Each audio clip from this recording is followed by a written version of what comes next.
আসসালামু আলাইকুম প্রিয় শিক্ষার্থী বন্ধুরা, আমরা চ্যাপ্টার 2 এর যে জ্ঞানমূলক কোশ্চেনগুলো সমাধান করতেছিলাম তার দ্বিতীয় পর্বে আমরা দেখো আরও কিছু কোশ্চেনের সমাধান দেখব। তো এখানে 19 নম্বর কোশ্চেনে যেটা বলা আছে আমরা দেখি যে কোশ্চেনটা আসলে কি। ডেটা চলাচলের মাধ্যম কি?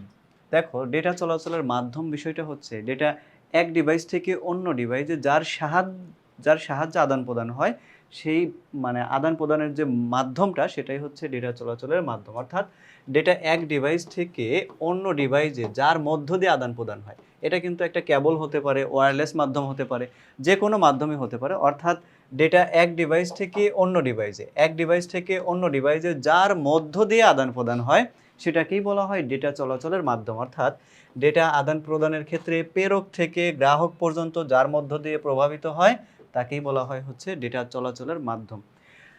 20 নম্বর কোশ্চেন দেখো, অপটিক্যাল ফাইবার কি? অপটিক্যাল ফাইবার হচ্ছে একটা কেবল যেটা ডেটা চলাচলের মাধ্যম হিসেবে কাজ করে। তাহলে অপটিক্যাল ফাইবার হলো সূক্ষ্ম কাঁচ বা প্লাস্টিকের তৈরি এক ধরনের বিশেষ কেবল, যা ইলেকট্রিক সিগন্যালের পরিবর্তে আমাদের হচ্ছে আলোক সিগন্যাল যেটা আছে, লাইট সিগন্যাল, সেটা হচ্ছে স্থানান্তর করে। তারপরে দেখো, তারপরের যে কোশ্চেনটা সেটা আমরা একটু দেখি। 21 নম্বর বলছে টেরিস্ট্রিয়াল কি? টেরিস্ট্রিয়াল হলো স্থলভিত্তিক যোগাযোগ ব্যবস্থা। ভূপৃষ্ঠে মাইক্রোওয়েভ সংযোগ স্থাপনের মাধ্যমে যে যোগাযোগ ব্যবস্থা গড়ে ওঠে সেটাকে বলা হয় টেরিস্ট্রিয়াল যোগাযোগ বা হচ্ছে টেরিস্ট্রিয়াল ওয়েব সিস্টেম। তারপর দেখো 22 নম্বর কোশ্চেনটা কি বলছে ভাইয়া? 22 নম্বর হচ্ছে ব্লুটুথ কি? ব্লুটুথ হলো একটি স্বল্প দূরত্বের তারবিহীন মাধ্যমের তৈরিকৃত যোগাযোগ ব্যবস্থা। অর্থাৎ ব্লুটুথ হচ্ছে এমন একটি পদ্ধতি যা স্বল্প দূরত্বে তারবিহীনভাবে দুটি ডিভাইসের মধ্যে যোগাযোগ ব্যবস্থা তৈরি করে, অর্থাৎ তথ্যের আদান প্রদান করে, তাকে বলা হয় ব্লুটুথ। 23 নম্বর কোশ্চেনটা দেখো, ইনফ্রারেড কি? ইনফ্রারেড হলো এক ধরনের তড়িৎ চৌম্বকীয় তরঙ্গ যা চোখে দেখা যায় না। এর তরঙ্গ দৈর্ঘ্য হচ্ছে 700 থেকে 1 মিলিমিটার, দৃশ্যমান আলোর চেয়ে বেশি। অর্থাৎ আমাদের হচ্ছে ইনফ্রারেড বলতে বোঝানো হয় যে এক ধরনের তড়িৎ চৌম্বকীয় তরঙ্গ যা খালি চোখে দেখা যায় না। তারপরে দেখো ওয়াইম্যাক্স। ওকে, দেখো ওয়াইম্যাক্সটা হচ্ছে একটা বিশাল ভৌগোলিক অবস্থায় তারবিহীন মাধ্যমে তৈরিকৃত তথ্য আদান প্রদানের যে সিস্টেম, যে ব্যবস্থা, সেটাকে বলা হয় ওয়াইম্যাক্স। অর্থাৎ দেখো, বিশাল ভৌগোলিক এলাকা, অর্থাৎ ওয়াইম্যাক্স কিন্তু 50 কিলোমিটার পর্যন্ত অবস্থান জুড়ে এটা নেটওয়ার্ক কাভারেজ দিতে পারে। তাহলে বিশাল ভৌগোলিক অবস্থায় বেজ স্টেশনের মাধ্যমে দ্রুতগতির ওয়্যারলেস ইন্টারনেট সেবা প্রদানকারী যে পদ্ধতি বা প্রযুক্তি, সেটাকেই বলা হয় ওয়াইম্যাক্স।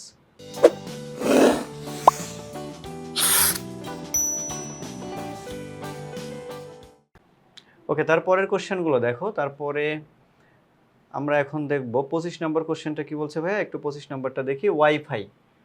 তো ওয়াইফাইটা হলো এমন একটি ওয়্যারলেস প্রযুক্তি যা উচ্চ গতি সম্পন্ন, বাট ওয়াইম্যাক্সের থেকে হচ্ছে আমাদের কাভারেজ এরিয়াটা কম। অর্থাৎ উচ্চ গতি সম্পন্ন ইন্টারনেট ব্যবহার সহ কম্পিউটারের লোকাল এরিয়া নেটওয়ার্কে যুক্ত তথ্য আদান প্রদানকারী যে প্রযুক্তি তাকে বলা হয় ওয়াইম্যাক্স। লোকাল এরিয়া নেটওয়ার্ক বলতে বোঝানো হয় ভাইয়া ল্যান। অর্থাৎ ল্যান এটার হচ্ছে এরিয়া নেটওয়ার্ক হতে পারে বড় জোর সর্বোচ্চ হচ্ছে 1 কিলোমিটার পর্যন্ত।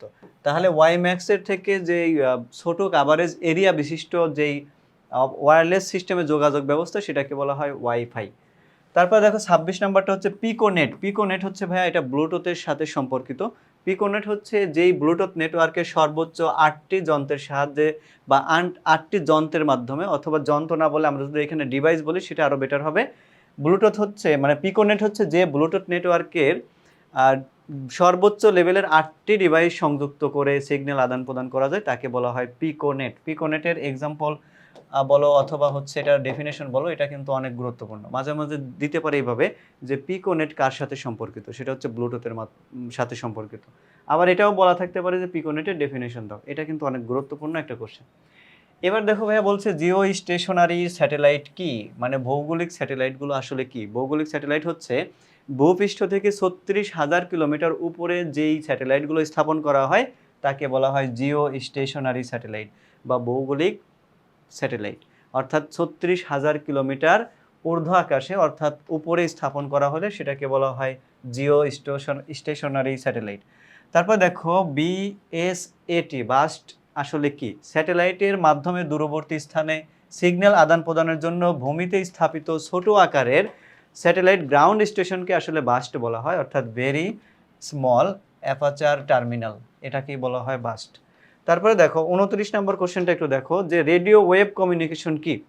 যেই কমিউনিকেশন সিস্টেমে রেডিও ওয়েভ ব্যবহার করা হয় তাকে বলা হয় রেডিও ওয়েভ কমিউনিকেশন সিস্টেম, অর্থাৎ বেতার তরঙ্গ ব্যবহার করা হয় তাকে বলা হয় রেডিও রেডিও ওয়েভ কমিউনিকেশন।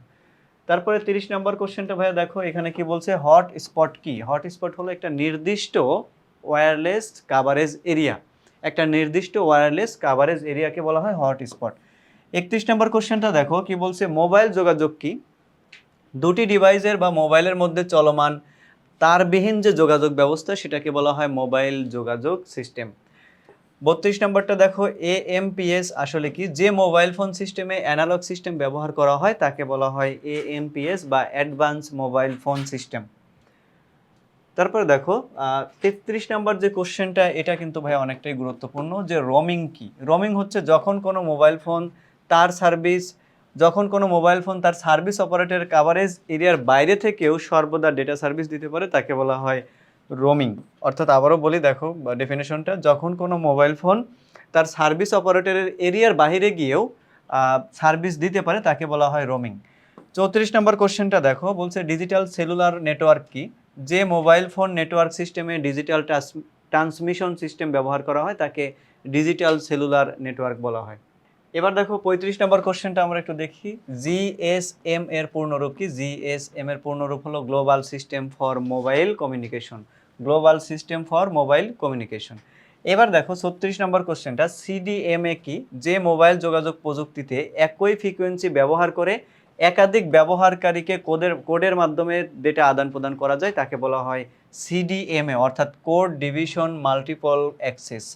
আবারও বলি, যে মোবাইল ফোন প্রযুক্তিতে একই ফ্রিকোয়েন্সি ব্যবহার করে একাধিক ব্যবহারকারীকে কোডের মাধ্যমে তথ্যের আদান প্রদান করা হয় তাকে বলা হয় সিডিএমএ। এই হচ্ছে ভাই আমাদের জ্ঞানমূলক কোশ্চেনের সেকেন্ড পর্ব। আমরা পরবর্তী পর্বতে গিয়ে আরও কোনো কোশ্চেনগুলোর সমাধান দিয়ে থাকবো। সে পর্যন্ত সবাই ভালো থাকো, সুস্থ থাকো। আসসালামু আলাইকুম।